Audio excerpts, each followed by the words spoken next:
लता के पति की मौत के बाद सब कुछ बदल सा गया।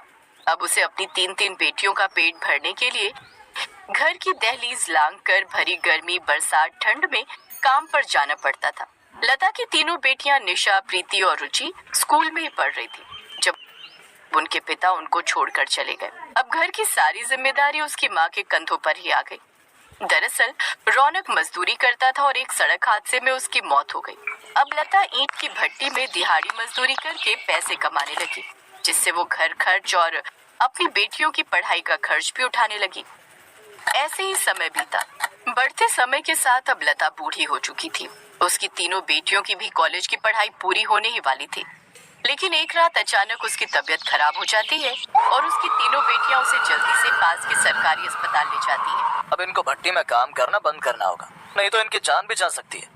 ये एक गंभीर बीमारी से जूझ रही हैं। क्या डॉक्टर साहब? नहीं नहीं, अब हम माँ को काम नहीं करने देंगे। 3 दिन बाद वो लता को लेकर घर आती है। लता बिस्तर पकड़ लेती है। अपनी माँ की ऐसी हालत देख तीनों बहनें कॉलेज से लौटते वक्त आपस में बात करती हैं। यार, माँ की हालत तो बहुत खराब हो गई है और डॉक्टर ने कहा है माँ एक खतरनाक बीमारी से जूझ रही है। अगर उनकी ये बीमारी हमें लग गई तो? तुम बिल्कुल ठीक कहती हो। अरे, माँ की तो अब उम्र हो चुकी है और हमारे आगे तो अभी पूरा जीवन पड़ा है। नहीं नहीं, हम माँ के साथ नहीं रह सकते। बिल्कुल सही। ऊपर से हमें इस बुढ़िया की सेवा करनी पड़ेगी, वो अलग। और माँ अब किसी काम की रही तो है नहीं, अब वो हमारा क्या ही खर्चा उठा पाएगी। इससे तो अच्छा होगा अगर हम किसी अमीर लड़के से शादी कर लें। लेकिन अगर हम तीनों ने शादी कर ली तो फिर माँ का क्या होगा? उसकी चिंता हम क्यों करें? हमें तो बस अब अपने लिए अच्छे लड़के ढूंढने हैं। अब वो तीनों बहनें बन ठन कर रहने लगी और अपने कॉलेज के अमीर लड़कों को ढूंढने लगी। कुछ दिनों बाद उन तीनों को 3 अमीर भाइयों से प्यार हो जाता है और वो तीनों बिना समय बिताए उन तीनों भाइयों कुणाल, प्रियांशु और निखिल से शादी कर लेती है और अब अपनी माँ के सामने आती है। क्या है ये सब? माँ, हम तीनों ने इन 3 अमीर भाइयों से शादी कर ली है। क्या? अपनी माँ को बिना बताए ही शादी कर ली? तो बताकर भी क्या करना था? आपके बस की कहाँ है कुछ भी करना। अच्छा माँ, अब हम चलते हैं।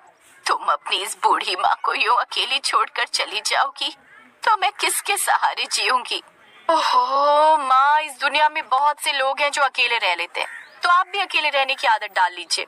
वो तीनों अपनी बीमार माँ को बिस्तर पर पड़े हुए छोड़कर अपने ससुराल चली जाती हैं।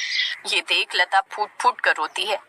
तीनों बहनें जब अपने ससुराल पहुंचती है तो उनकी सास उन तीनों को देखकर अपने बेटों से पूछती है, कुणाल, प्रियांशु, निखिल, ये सब क्या है? तुम्हारे गले में जयमाला और ये 3 तितलियां कौन है? माँ, हम तीनों ने इन तीनों बहनों से शादी कर ली है। ये तीनों गरीब हैं। अगर हम आपको कुछ भी बताते तो आप ये शादी नहीं होने देती, क्योंकि ये तीनों गरीब हैं। क्या गरीब है? अभी बात बढ़ाने से कोई फायदा नहीं, अभी इनको अपनाना ही ठीक रहेगा। रमोला तीनों का गृह प्रवेश करवाती है और उन तीनों को अपने अपने कमरे में भेज देती है। अपने कमरों में पहुंचते ही तीनों बहनें खुश हो जाती हैं।